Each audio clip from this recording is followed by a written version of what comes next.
নমস্কার সকল দর্শকবৃন্দ, প্রত্যেককে এই চ্যানেলে স্বাগত জানাই। প্রত্যেকে নিশ্চয়ই শ্রী শ্রী পদ্মাবতী মায়ের কৃপায় ভালো আছেন। এবং সবচেয়ে বড় কথা হচ্ছে যে সময়টা চলছে সেই সময়ে সকলেরই সমস্যা থাকবে, কিন্তু ঘটনা হচ্ছে তার মধ্যে দিয়েও আমাদেরকে চলতে হবে।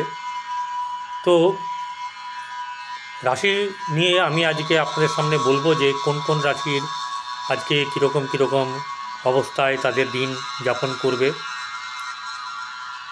তো আজকের দিন কেমন যাবে শুরু করার আগে গ্রহগণ কোথায় কোথায় অবস্থান করছে সেই ব্যাপারটা আমি আজকে বলে দিই। প্রথমত হচ্ছে যে বৃষরাশিতে মঙ্গল এবং বৃহস্পতি আছে, কর্কটে বসে আছে রবি, সিংহে শুক্র এবং তার সঙ্গে বক্রী বুধ বসে আছে, কেতু বসে আছে কন্যায়, তুলায় চন্দ্র, কুম্ভে বক্রী শনি এবং মীনে রাহু বসে আছে। আজ 13ই আগস্ট 28শে শ্রাবণ, মঙ্গলবার। চলুন মেষ রাশির কেমন যাবে। মেষ রাশির জাতক জাতিকারা এমনিতে একটু জেদি প্রকৃতির হয়, কিন্তু মন ভালো থাকে, যে কোনো কাজ চ্যালেঞ্জ নিয়ে করতে ভালোবাসে, দিল থেকে তার দিল কা সচ্চা আদমি হয়, ব্যাপারটা এরকম, মনের দিক থেকে ভালো হয়। তো তাদের আজকে কেমন যাবে, আজকে তাদের চ্যালেঞ্জ নিয়েই কাজ করবেন তারা, এবং চ্যালেঞ্জ নিয়ে কাজ করে তারা জিতবেন, সেটা মনের দিক থেকে চ্যালেঞ্জ নিয়ে হোক বা বহির্জগতে কোনো কর্মের দ্বারা। আর্থিক দিক থেকে সুরাহা হওয়ার ব্যাপার তার আসবে, এমন কিছু খারাপের ব্যাপার নয়, তবে যতটা আশা করবেন ততটা কিন্তু হবে না, কিন্তু খারাপও হবে না।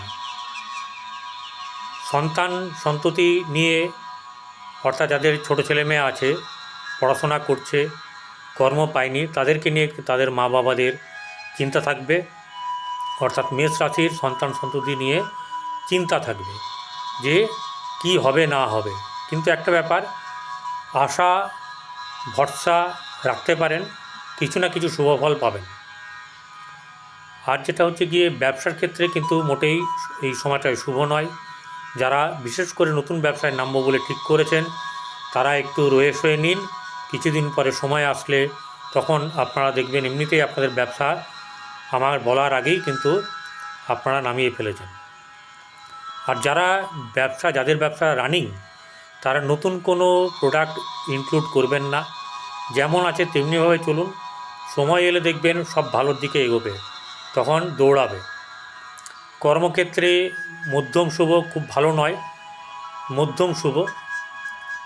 আর প্রেমের ক্ষেত্রে মোটেই ভালো সময় নয় এরকম বলবো না, কিছু না কিছু ভালো যাবে, কিন্তু সেক্ষেত্রেও কিন্তু সাবধানতা অবলম্বন করাটা ভালো।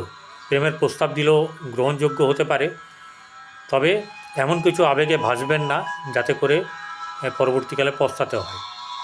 বৈবাহিক জীবন কিন্তু মোটেই এখনকার সময় শুভ নয়।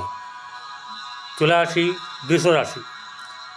বৃষরাশি হচ্ছে গিয়ে যা পছন্দ হবে সেটাই নেব, অর্থাৎ তার 10টা পছন্দ এরকম না, 10টা থেকে একটাই পছন্দ এবং সেটাই সে নেবে, এটাই হচ্ছে বৃষরাশির বৈশিষ্ট্য।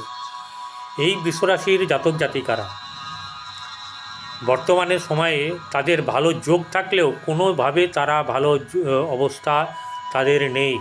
তাদের কোনো না কোনো দিক থেকে, আর্থিক দিক থেকে, মানসিক দিক থেকে একটা চাপানোতর চলছে। দেখুন, এর নবমপতি এবং দশমপতি, অর্থাৎ ভাগ্যপতি এবং কর্মপতি, কেন্দ্রপতি কোণপতি যোগ, এবং রাশিতে বসে আছে বৃহস্পতি এবং মঙ্গল। তার সত্ত্বেও এদের শুভ হবে না বা হচ্ছে না, তারা ঠিক কায়দা করে উঠতে পারছে না, এটাই হচ্ছে গিয়ে ব্যাপার। কিন্তু কায়দা তারা করে ফেলবে, একটু সময় দিন, নিজেকে একটু সময় দিন, ভাবনা চিন্তাটা করুন, আপনাদের ভালো আসবে সময়। আর্থিক দিক থেকে বর্তমান সময়টা ভালো না, এবং নতুন ব্যবসার যদি করতে চান একটু ধীর স্থির হন, সব কিছু প্রোগ্রাম করে নিন, কিন্তু খুলবেন একটু পরে। আর যারা ব্যবসা করছেন তারা চালিয়ে যান। কর্মক্ষেত্রে কিন্তু মোটেই শুভর ব্যাপারটা দেখতে পাওয়া যাচ্ছে না। তবে নিরাশ হওয়ার ব্যাপার নেই। এই জাতক বা জাতিকাদের কোনো না কোনো দিক থেকে একটা সাফল্য আসার সম্ভাবনা তারা আলো দেখতে পাবে, তবে সেটা এখনই সাফল্য পাবে না। সন্তানের দিক থেকে চিন্তার ব্যাপার থাকবে, দায়িত্ব নিতে হবে এবং তার সঙ্গে এরকম করে ব্যাপার করতে হবে যে সে যেন আপনাকে সমস্ত ব্যাপারটা খুলে বলে, যাতে করে আপনি বুঝতে পারেন এবং সময় মতন ব্যবস্থা নিতে পারেন। প্রেম সম্পর্কিত ব্যাপার মোটেই ভালো না, আর সাংসারিক জীবনে ততই বছর বরং ঝামেলার ব্যাপার থাকার সম্ভাবনা আছে। এই ক্ষেত্র থেকে এড়িয়ে গেলে খুবই ভালো হয়। চলে আসি মিথুন রাশি। মিথুন রাশির জাতক জাতিকাদের আজকের দিন মোটের ওপরে কিন্তু বাধা বিপত্তির মধ্যে দিয়ে চলবে, তবে সাফল্য কিছু না কিছুতে পেয়ে থাকবেন। কিন্তু যতগুলো আপনার পরিকল্পনা থাকবে সেই পরিকল্পনা অনুযায়ী ততটা আপনারা সাকসেস পাবেন না। এর জন্যে গণেশের পুজো করতে পারেন। সেই গণেশের পুজো করলে আপনাদের সাফল্য আসবে একদম। এটা তবে আজকে করলে আজকেই নয়, করে যেতে হবে, ঠিক আছে? আর কি করবেন? আর যেটা করবেন হচ্ছে গাছ লাগান, বৃক্ষ সেবা করুন। এটা করলে আপনাদের ভালো হবে। আর্থিক ক্ষেত্রে ভালো না, আর ব্যবসার ক্ষেত্রে তো এই সময়টা মোটেই ভালো না। কর্মক্ষেত্রে বরং রিস্কের ব্যাপার আছে, একটু দেখে শুনে বুঝে শুনে চলবেন। বর্তমান সময়টা খুব একটা আপনাদের ভালো না। তবে কি কাজ আসবে না?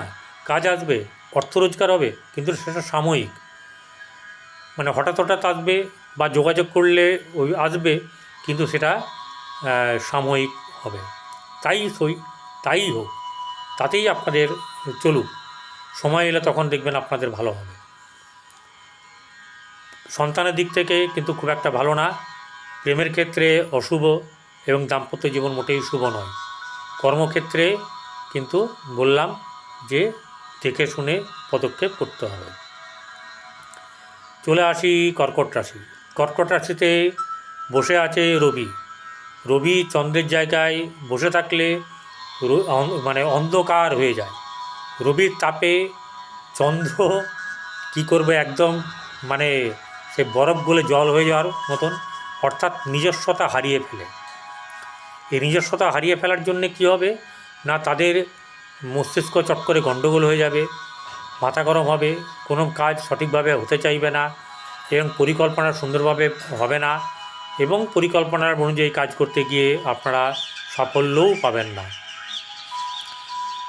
তাই কী করবেন, আপনাদেরকে একটু ধীর স্থির হতে হবে, মেডিটেশন করতে হবে। এটা কিন্তু মহা ঔষধ আপনার জন্য। যদি মেডিটেশনটা ঠিকভাবে করতে পারেন, আপনারা কিন্তু কি করতে হবে না করতে হবে আপনারা পথ পেয়ে যাবেন, ঠিক আছে? এই পথটাই হচ্ছে আপনাদের একদম জীবনের কাণ্ডারি। আর্থিক দিক থেকে মধ্যম শুভ।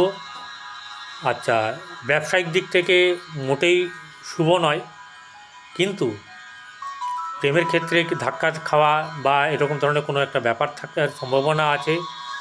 বৈবাহিক জীবন মোটেই শুভকর নয়। যারা নতুনভাবে সংসার জীবনে বা বৈবাহিক জীবনে জড়াতে চাইছেন, একটু সময় নিয়ে তারপরে আপনারা করুন, মানে ঠিকঠাক করবেন। এই সময় আপনারা দেখা করতে পারেন, কিন্তু কথা দেবেন না। এইটা নিয়ে আপনাদেরকে বলে রাখলাম। পরবর্তীকালে যদি কারোর কোনো কিছু প্রয়োজন হয় কমেন্টসে লিখবেন, আমি আপনাদের সঠিক উত্তর দিয়ে আপনাদের যাতে দিন ভালো হয়, আপনাদের যাতে বিবাহ সম্পন্ন হয়, সেই প্রচেষ্টা আমার থাকবে। এবারে আপনাদেরকে শেষে একটা কথা বলি। আজকে কিন্তু এই শোনার পরে আপনারা যারা সাবস্ক্রাইব করছেন তাদেরকে তো অসংখ্য ধন্যবাদ জানিয়েই বলছি, যারা সাবস্ক্রাইব করেননি তারা সাবস্ক্রাইব করে আমার সঙ্গে থাকবেন, বেল আইকনে ক্লিক করে দেবেন। তাহলে অন্তরের সঙ্গে অন্তরের মিল কোথা থেকে হয়ে যাবে কেউ জানে না। ভালো থাকবেন, নমস্কার।